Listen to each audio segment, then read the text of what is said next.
Bismillahirrahmanirrahim. Assalamualaikum warahmatullahi wabarakatuh. Salam, Om Swastiastu, Namo Buddhaya, salam kebajikan, salam sejahtera bagi kita semua.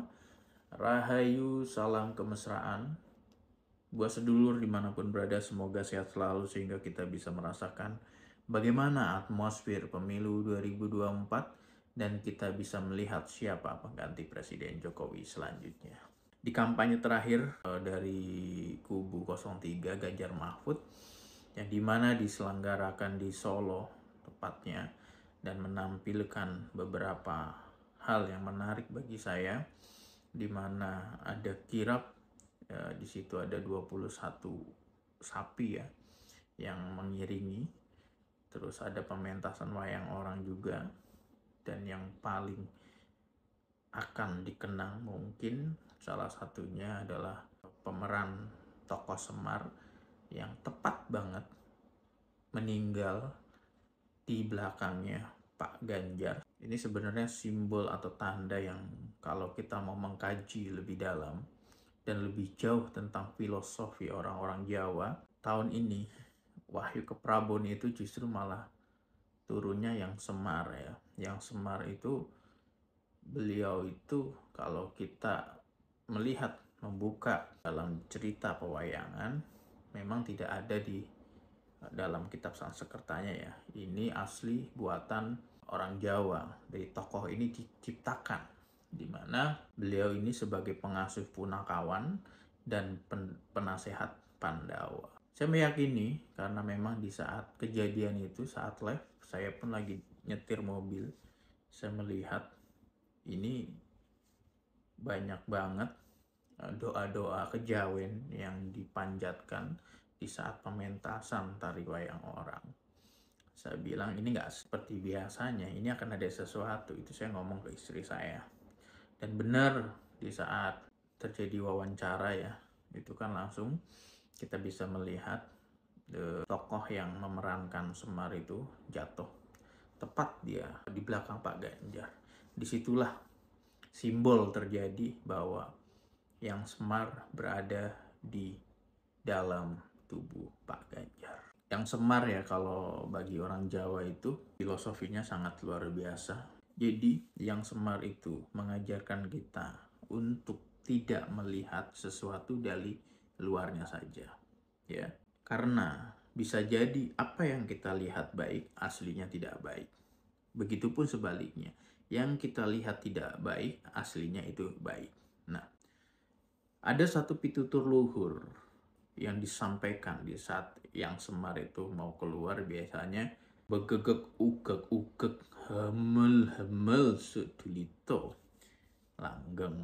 Jadi di sini maknanya dalam banget. Begegek, begegek itu diam. Ugek ugek berarti bergerak. Hamel hamel, hamel hamel itu makan. Sadulito sedikit ya. Langgeng itu berarti bermakna awet. Jadi kalau kita artikan secara garis besar, di sini memiliki makna jika ingin kita mendapatkan sesuatu, kita jangan hanya diam, tapi kita harus bergerak. Nah, walaupun hasilnya sedikit, tapi kita bisa merasakan keberkahan yang kita dapat. Filosofi ini mengajarkan kita ini tentang menjadi seseorang yang harus tetap bergerak tanpa kita berharap kepada orang lain. Ya, kita harus bisa membaca simbol yang terjadi di saat kampanye terakhir Ganjar Pranowo. Karena apa? Pada masa sekarang semua itu serba instan.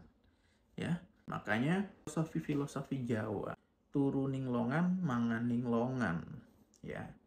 Jadi tidur di bawah longan itu kayak bawah kasur, terus mangan ning longan. Itu maknanya apa? Jadi orang itu harus bisa ngurangi tidur dan ngurangi makan. Itu petuah-petuah dari leluhur Jawa kita. Kemudian dalam tubuh Semar itu banyak filosofi-filosofi yang tersirat yang bisa kita petik pelajarannya. Contohnya badan yang bulat itu menggambarkan bumi, sebagai tempat makhluk hidup tinggal, ya, itu untuk bentuk tubuhnya yang bulat. Kemudian Semar itu terlihat tua wajahnya tapi memiliki kuncung. Itu merupakan gambaran orang tua dan anak-anak. Kemudian kita bisa melihat sosok seorang Semar itu selalu tersenyum tapi matanya lembab. Itu merupakan simbol suka dan duka. Nah, kemudian tangan kanan Semar itu selalu ke atas, ya, menunjuk jalannya. Itu menggambarkan hubungan antara manusia dengan pencipta dan menegaskan jari telunjuk tentang ketauhidan. Kemudian tangan kiri Semar itu selalu menghadap ke belakang.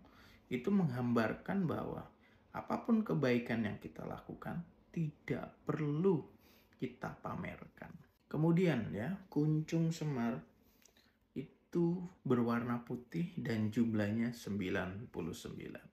Ini sama dengan Asmaul Husna. Bisa diartikan bahwa di setiap kita melangkah, kita harus mempertimbangkan dulu nilai-nilai tauhid kita, pondasi keimanan. Jadi di saat kita melangkah, tidak akan pernah salah jalan.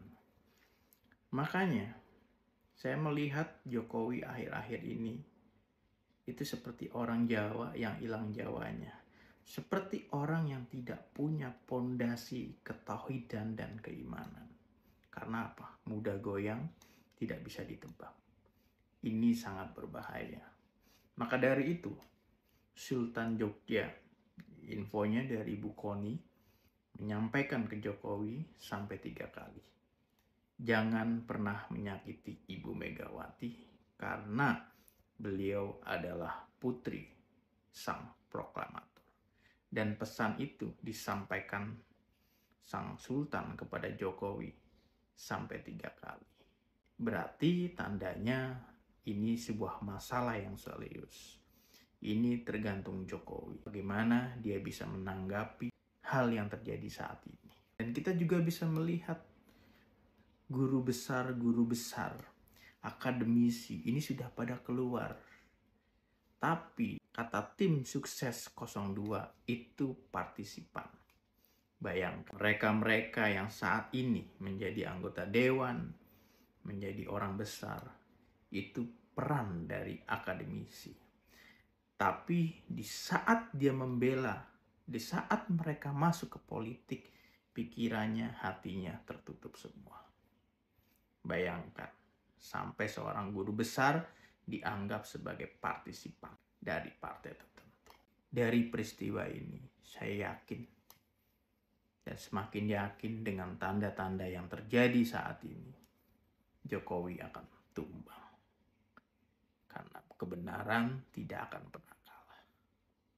Saya Pandu Gunawan. Wassalamualaikum warahmatullahi wabarakatuh.